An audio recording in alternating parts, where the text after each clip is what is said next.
Good afternoon, everyone. I, Palak Kothari, your host, welcome you all again for day 2 of Stargaze, the astronomical workshop, as a part of Adhyay, the annual tech fest of Government College of Engineering, Nagpur. It gives me immense pleasure to grace your presence in today's workshop. Have you ever wondered how to make a career in astronomy? Well, to know more about it, I would like to invite Master Abhirav for enlightening us about how to make a career in astronomy. Over to you, Master Abhirav. Thank you so much, Palak. Can you tell me, please, that I am audible or not? Yes, you are audible. Okay, so I will share the screen.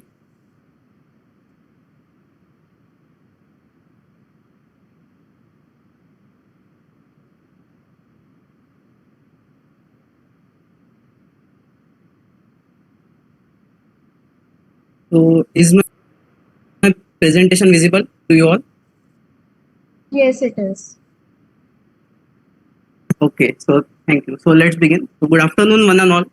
My name is Abhirav Mahesh Velkar from third year BE Mechanical, studying at Government College of Engineering, Nagpur, and also a member of Astronomy Club of GCOEN. Okay, so today I am going to give you a brief overview about the career in astronomy. So let's begin. So the first question is why engineers should bother to study astronomy. So not only engineers but anybody studying in the field of science should bother to study the astronomy. So the answer is there are various astronomical events which are occurring regularly that can directly impact our lives. Okay, so one such event is a geomagnetic storm. So what is the geomagnetic storm we are going to see in the later in this session. First, if I have to give you an example of what geomagnetic storm can do, so then here it is. In the year 1989, in the month of March, a geomagnetic storm caused a 9-hour power failure across Quebec, Canada. So Quebec was previously a French colony. It's now a province in the country of Canada. Okay, so in the month of March 1989, a geomagnetic storm hit the Earth and it caused a 9-hour power failure in Quebec. Okay, so you can imagine that it was a total blackout for 9 hours, and what problems it would have caused. You can imagine that, right? So next, another event that was caused due to the 1989 geomagnetic storm was it disrupted the radio signals of Radio Free Europe. So the Radio Free Europe was a US funded radio channel, and it was broadcasting in Russia. So the broadcasting was blocked. Means it was disrupted, not blocked. And initially the people thought that it was blocked by the Russian government, but it was not the case. Later they discovered that it was because of the geomagnetic storm. Okay, so we have seen that what geomagnetic storm can affect our life, how the geomagnetic storm affects our lives. So now we are going to understand what is a geomagnetic storm. Okay, so basically a geomagnetic storm as a result of coronal mass ejections of the sun. Okay, so what are these coronal mass ejections? So, so we are going to see that now. So the coronal mass ejection is a very powerful and significant release of plasma and accompanying magnetic field from the corona of the sun. Okay, so knowing that corona is the outermost layer of the sun. Okay, so please don't confuse it with the virus. Right, it's corona, not the corona. Okay, so jokes apart and back to the topic. So what is basically corona? Okay, so corona is the outermost envelope of the sun, which consists mainly of plasma, which surrounds the sun or any other star. Okay, and you all know that it mostly seen during the total solar eclipse, right? What happens in a total solar eclipse is the moon blocks the most of the sunlight, and the result of that is the outermost envelope, this corona, gets visible to the naked eye. So I think many of you must have seen it in the news channels, or if they have observed through a telescope during what during the eclipse, so they must have seen the corona. Okay, so the coronal mass ejections release large quantities of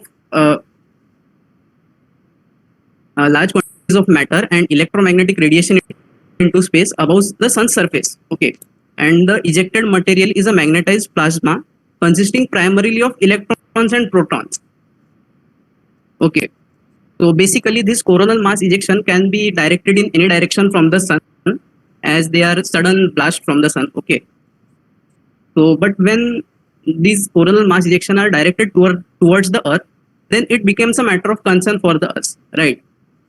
So when these ejections are directed toward the earth and it reaches it as an interplanetary CME or ICME as we say. So when this CME reaches the earth, so here what happens is the shock wave caused due to the traveling mass disrupts or distorts the Earth's magnetic field that surrounds the okay, that protects the rather we can say this. So what happens here is when the coronal mass ejection or the matter hits the magnetic field, it compresses the magnetic field that is facing towards the sun, and the opposite magnetic field opposite to the sun will get what we get extended, and it will form a tail. Okay, so when the magnetosphere reconnects on the side, it will release enormous amount of energy back to the earth. So it will cause the power outages. How will it cause the power outages? We will see that. So it's like that. You have all studied the Faraday's law of electromagnetic induction, right? So what does the second law of electromagnetic induction says? It says that it states that the EMF induced in a coil is equal to the rate of change of magnetic flux linkage, right? So it means that when there is a change in the magnetic field, it will surely cause change in the electricity, right? So as the CME highly distorts the magnetic field of the earth, so it will surely cause the disruptions or cause some problems in the electric grid that are electrical systems that are going to be used on the earth, right? So that's why geomagnetic storm is a matter of concern for the human beings. Okay, so this is a picture. From this you can get a better understanding of what the geomagnetic storm really is. Okay, so here it is the sun, and the first point, the hot gas full of charged particles is hurled from the sun. Okay, so this is the corona of the sun, that glowing part, and it will release the matter of plasma towards the direction of the earth. Okay, so this matter or plasma which is released will be of very high will have very high velocity. Okay, and also they are very energetic. Then third point, these particles will batter or strike the earth's magnetic field. So in this figure, these magnetic field lines facing the sun are getting compressed, right? And the magnetic field lines opposite to the sun are getting extended. So in this figure, it's really visible that it will form a tail, but it's going to form a tail. Okay, so next is fourth point, and the changes to the magnetic field causes power jumps and failure. Yeah, this we have seen just now. So next are auroras. Auroras are also similar events that are caused due to the particles emitted from the sun. So in this slide, you can see some beautiful images of the aurora.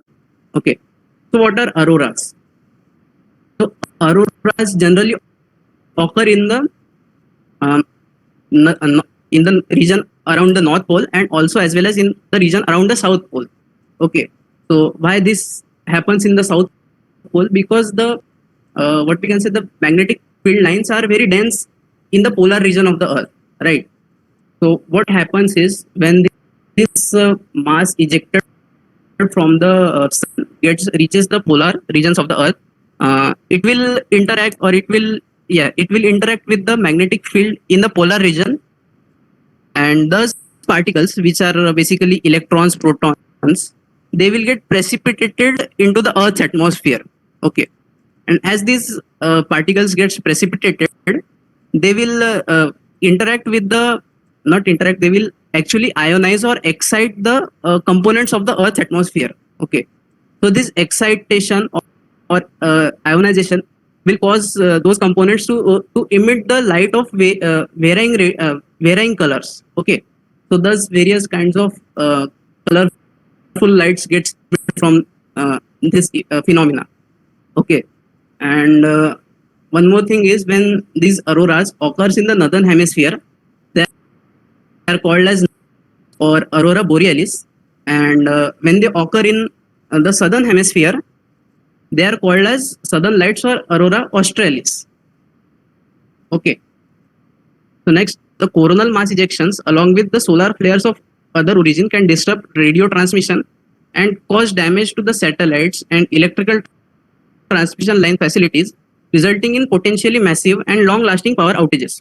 Okay, so of course, these CME will also cause damage and cause damage to the satellites as the satellites are revolving around the Earth outside the Earth's atmosphere. Okay, so there is nothing to protect satellites. So these matter which is released can surely damage the satellites. Okay, so next, electrical transmission line facilities. So that we have already seen how it disrupts the what we can say the electrical system on the Earth.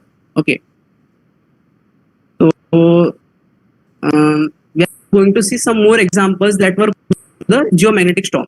Okay, so in the year 1989, in the month of August, so I must here tell you that in the year 1989, there were many geomagnetic storms that struck the Earth. Okay, so one such was in the month of March, and another geomagnetic storm struck the Earth in the month of August. So in August 1989, another storm caused a halt of the all trading on the Toronto Stock Exchange. Okay, so the stock exchange and the trading stopped due to this geomagnetic storm. So you can imagine that the losses which are incurred if the trading gets stopped, then it would be in the range of billions or trillions, and very problematic for the humans. Then in the year 1972, a solar storm detonated a huge stock of sea mines planted in sea by the US Navy in northern Vietnam. Okay, so such kinds of unexpected and uncertain blasts of the mines or the bombs can also create a very huge problems for the soldiers, right? Next, another example is the communication links of Australian peacekeeping forces in the Namibia got disrupted. So what happened was the peacekeeping forces were not able to communicate with each other.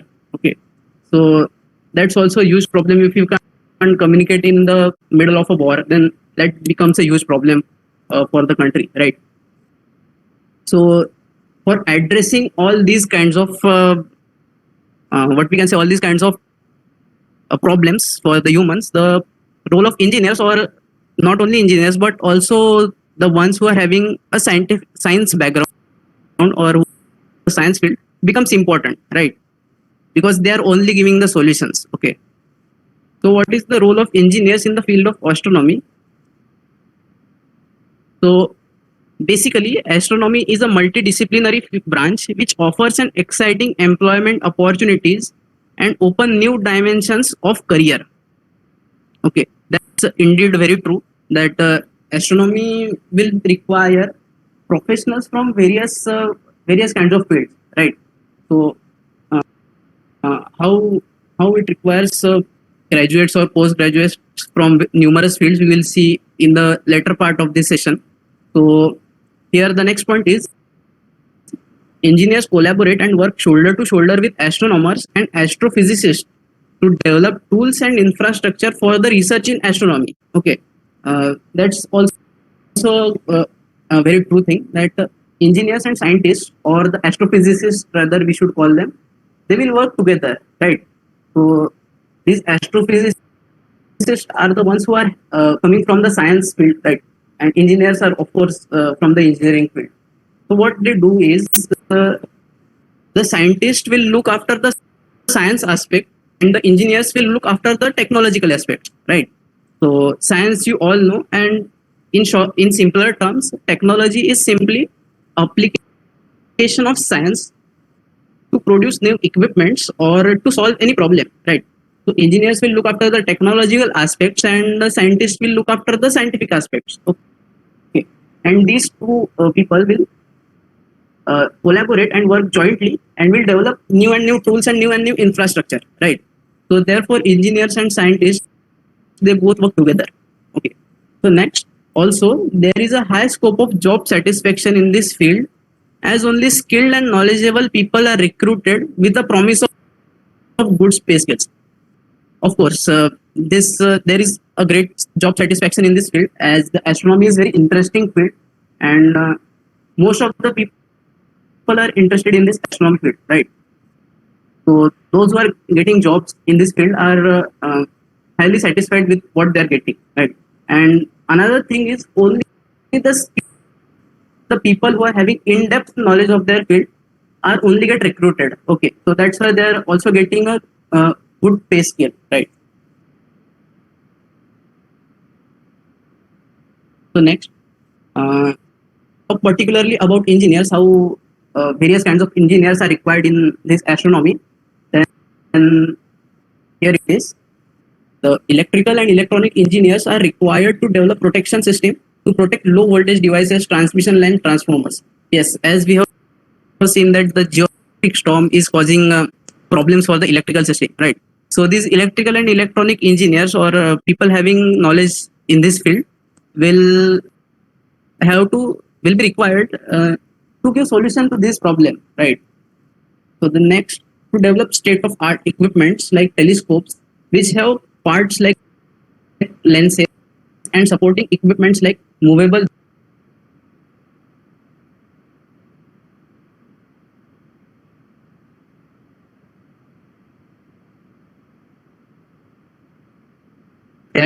is a machine, right? So when the term machine comes into picture, then it obviously is related to the mechanical engineer, right? So these mechanical engineers will will manufacture the telescope as well as the frames and the movable bases, right? Then as if we are looking into an observatory, then hello, am I audible clearly? Your voice is breaking in between. Hello. Can you please tell me from when this problem is occurring, from the start or from some 1-2 minutes? From 1-2 minutes. Okay, so shall I get back to the previous slides or should I continue? Hello, I'm audible. Dear participants, try to put your Leo will be speaking, just put whether his voice is breaking or not. We don't get like to know Hello, whether his voice is breaking. host, I am. Hello, can you please repeat? I was unable to hear you. Where you continue with the presentation, please? We'll check for the voice. Okay, okay. Is it fine now, my voice, or it is still breaking? Yes, Yes, it is fine. Please continue. Okay, okay. Sorry for the interruption. Let's continue in the session. So we are talking about the engineers, right? So I was talking that if we are looking from the observatory, that they collect large amount of data, right? So and this data collected will be required to process through various kind of software, right? So who are going to handle all this? The computer or software engineers, right? So this alone opens door to electrical, etc., mechanical, various kinds of engineers, or rather we can say we have also seen how it opens its doors for the science field people, right? The scientists and those who are not having knowledge of the science, right? So, for example, this is a 30-meter telescope at Mauna, Hawaii, which is under construction telescope. Its construction is still going on. So, for constructing this telescope, for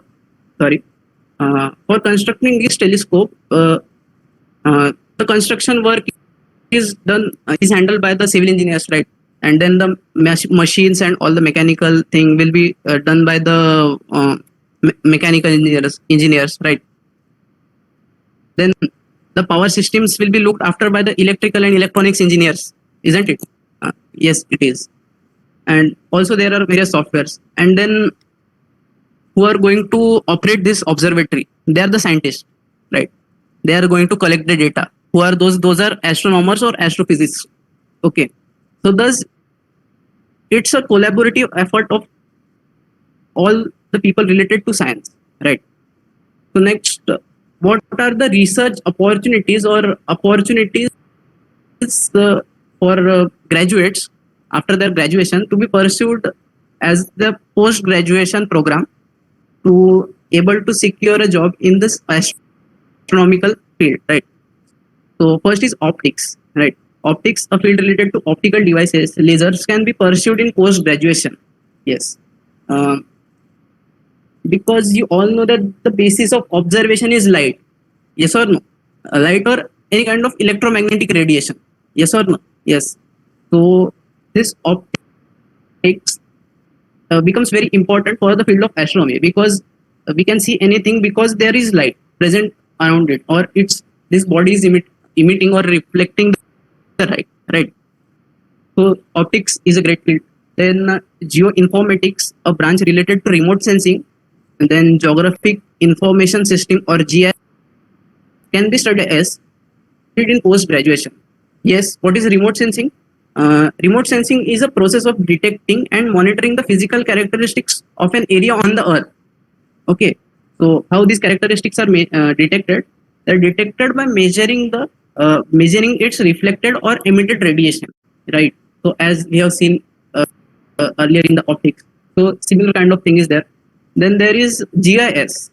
So GIS is a computer-based system for mapping and analyzing the future events that are going to happen on the earth, right? So this branch of GIS or geoinformatics or remote sensing is also a very good in astronomical field, right? So next is earth sciences can also be pursued, right? So what are earth sciences? It's the combination of all fields of natural sciences related to the planet Earth, right? For example, there is geology, then paleontology, volcanology, etc., and many more, right? All these comes under the earth sciences, which are also somewhat related to the astronomy. Then, as advancements are occurring in astronomy, machine learning and computing is also exciting field, which is offering exciting opportunity, right? So, as you all know that. What we can say, the change is the only constant, right? So there are always new and new changes or advancement occurring in every field. So it is also occurring in the astronomy. So what is happening is the machine learning or the some kind of Python programming is also seeping into the astronomical field, right? So thus there is also opportunities generating for the computer science engineers, okay, or from IT field, right? So these are also some kinds of opportunities anybody can pursue after their graduation. Okay. So how to grab these opportunities? So there are various kinds of institutes which are offering these courses. For example, all these institutes are all over across the India, right? And there are also some foreign institutes as well, but I have not covered that. So we will look into the India, what's in India, right? So first is Indian Institute of Space Technology, IIST, Thiruvananthapuram, Kerala. Right. So this institute is situated in Kerala, which offers various postgraduate or graduate courses related to the field of astronomy. Right. Then there is National Center for Radio Astronomy, which is also called as NCRA, which is situated in Pune. Right. So this is also one of the institute offering courses. Then there is Osmania University situated in Hyderabad, Telangana. And next is Inter-University Center for Astronomy and Astrophysics, IUCAA, which is in Pune, Maharashtra, and these are some institutes which are offering various kinds of courses for the graduate or postgraduate students, right? And also, in addition to this, there are many other what we can say institutes which are offering various kinds of opportunities for the students. Okay, so how to grab and seize the opportunity, right? So while doing the graduation, right? While doing the graduation, we can pursue the internship at the various kinds of organizations that are involved in the field of astronomy, right? And this can be pursued in India and abroad as well. Okay, so for India, uh, there are various internship programs or training programs or projects that are offered by ISRO to both undergraduate and postgraduate students, right? So all this information is available on their official website. Okay, then the undergraduate students can also attend the summer school, okay, summer school or winter schools, and these kinds of what we can say events are organized by organizations like IUCAA and many other organizations as well. Then we can also pursue various courses in NPTEL, right? So you all know NPTEL, that is National Program for Technology Enhanced Learning. So NPTEL basically offers courses for various branches, right? For engineering, for science, and many other things, right? So it also offers courses to be done in astronomical field. Okay, so you can also grab that. Then next is reading journals, magazines, research paper related to astronomy, right? So this is a very good thing to get updated about the new what we can say advancement in this astronomy field. Okay, so where we can get this knowledge, so we can get this by reading the journals which are published on a regular basis. Then there are various kinds of magazines. Then also various kinds of research are going all around the globe, and those research papers also get published, right? So you can read the research papers from what we can say from websites like Google Scholar. Then there is ResearchGate and Academy.com. These are some websites from where you can get the research paper and you can read them. Okay. So now we are going to discuss what are the upcoming projects that are being what we can say they are work in progress in India. Okay, so the first project is LIGO, or which is the short form for the Laser Interferometer Gravitational Wave Observatory, which is a planned as advanced gravitational wave observatory to be located in India. Okay, so this LIGO, this is basically an observatory which will be observing the gravitational waves. Okay, so it is going to be constructed in the Hingoli district of Maharashtra, right? So that's a good thing for Maharashtrian people. Then LIGO India is intrinsically a multidisciplinary mega science project that has expertise from a variety of fields and provide cutting edge research opportunities. Okay, so this LIGO project will be requiring expertise from professionals from the laser technology. Then they will also require some people from optics branch, right? Then computer science and other thing is also there. And of course, we cannot forget the physics, right? Physics or astrophysics, we can say. Okay, so it will also provide the new opportunities for research, right? Observatories. What is an observatory? Observatories are doing research only, right? So and who will they hire for these kinds of projects? Obviously, the what we can say some experienced people will also be there, and there will be also what we can say new generation, right? The upcoming generation or the young generation, we can say, right? So we can pursue various courses and also try to get into these kinds of opportunities, right? Then the next is the SKA, or the square kilometer perimeter, as we can say it. So it is a project which is an international effort to build the world's largest radio telescope with eventually over a square kilometer of collecting area. Building this is also a project under execution. So what is this project going to do is they're going to build the largest radio telescope ever constructed. Okay, so the location sites for these telescopes are chosen are South Africa and Australia.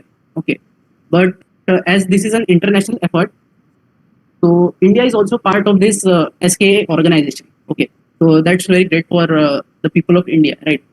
So the scale of SKA represents a huge leap forward in both engineering and research and development towards building and delivering a unique instrument, right?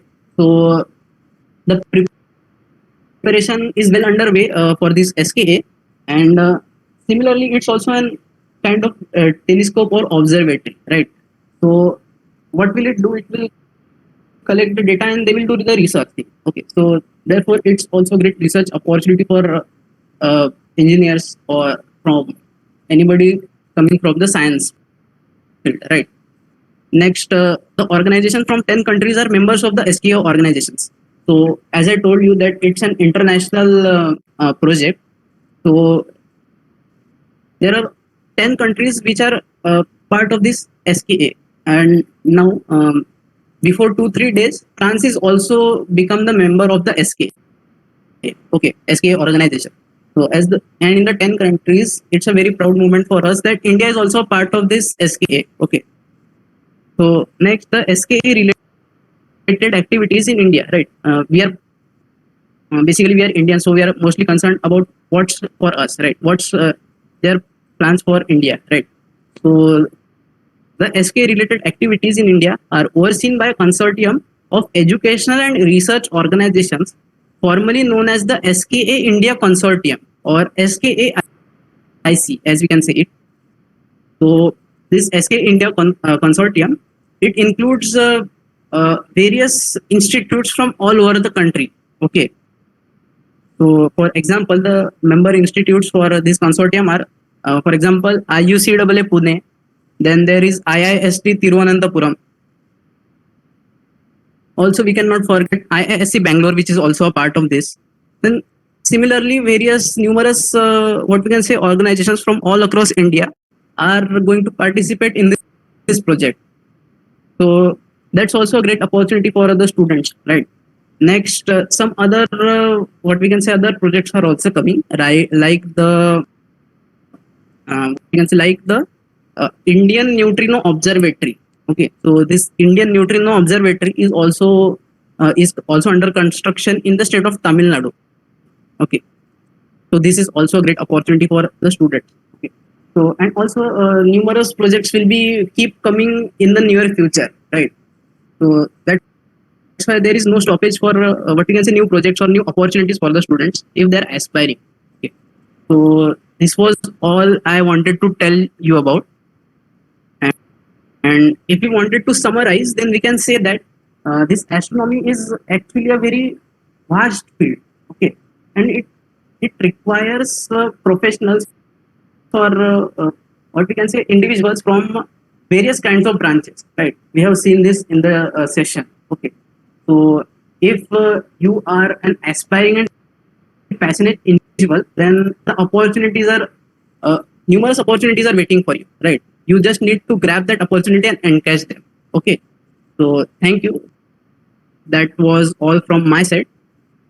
And we can now move towards the question answer session. If anybody wants to ask some questions, then we can take that questions right now.